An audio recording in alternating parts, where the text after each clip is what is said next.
Well, Natasha, you just see here one person has just been injured and is now being taken away by police.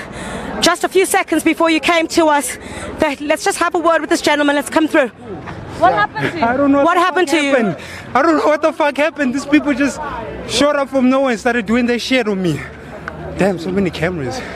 So they started doing their things. And I lost my phone and shit. No, let us check them. They just started attacking you? They just started attacking me. I was just standing there watching everything like everybody else.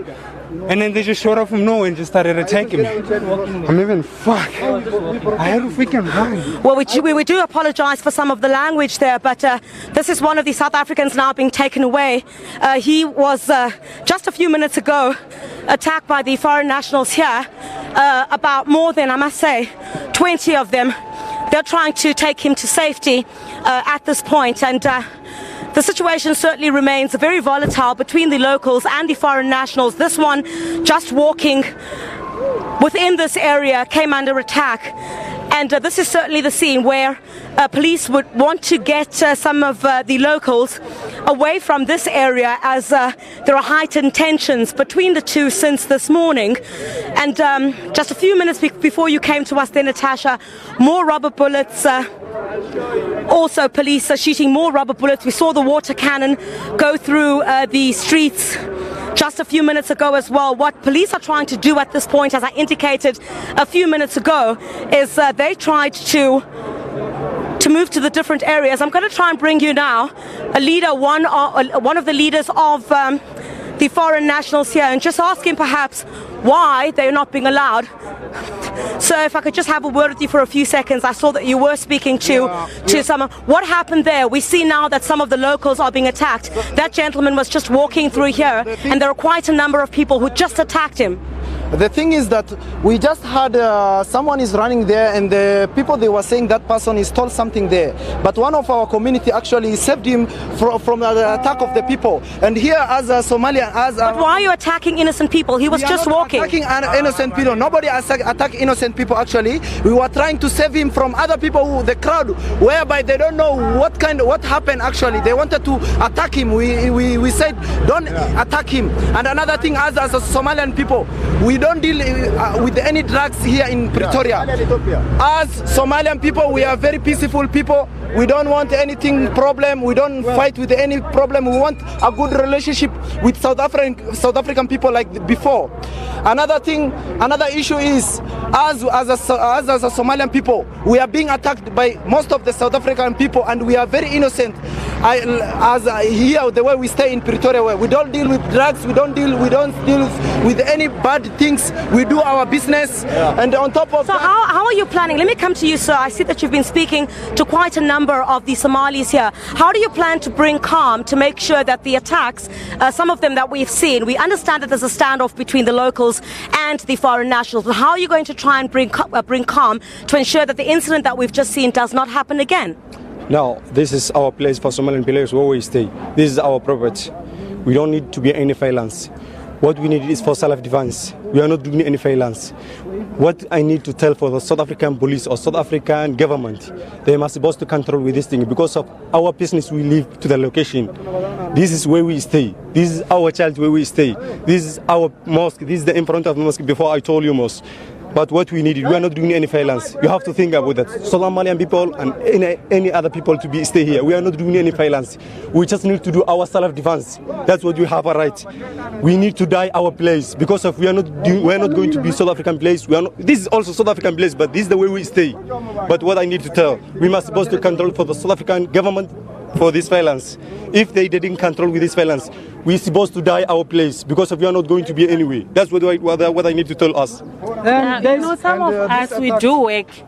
We do have everyone here, like around DNA, all of us, we have legal documents. We do have work permits, some they do have asylums, some they do have all the documents you can mention.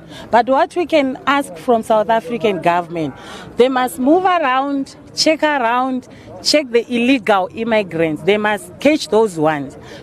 All all immigrants, all of us, we know here, when you came here in South Africa without documents, you go to Home Affairs, you are registered there, they must register you there so that they know who you are, where you are coming from. They take your fingerprints to check out in your country, are you fine there, are you not a criminal? They won't even give you that document, that asylum, you won't get it if you are a criminal. You get what I'm saying? That's why you see there is Interpol, there is everything all around the place.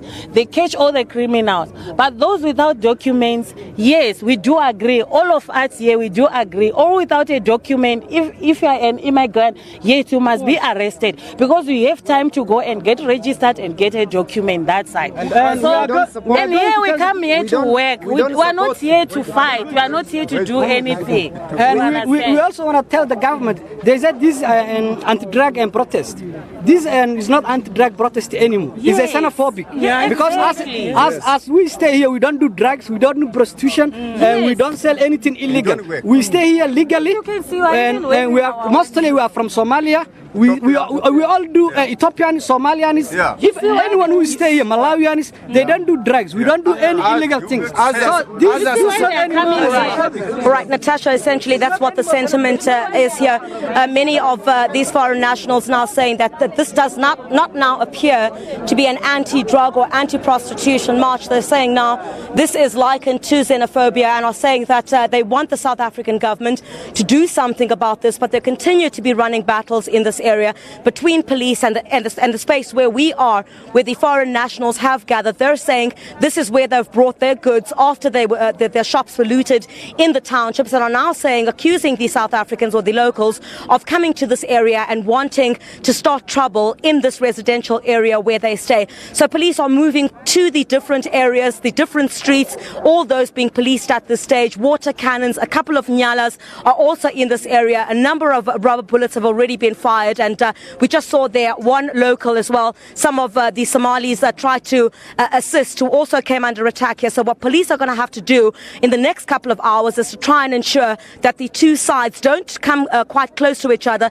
because of the heightened tensions that we have seen throughout the course of this morning. So this march basically seems like it will end here at this point. When police did fire rubber bullets and stun grenades a bit earlier on, the locals had moved much further to the place where the march was scheduled to start at the old Patco bus depot, which is also here in Marabastad, but not too far from where I'm broadcasting from. So we'll certainly bring you a lot more much later on about the standoff here between the locals and the foreign nationals and how police are going to try and bring about calm in this area. So much. Griselda Lewis there, live from Pretoria. We'll certainly get more from her and our other reporter, Sipho Steerman, live from Pretoria with that anti-illegal immigrant march.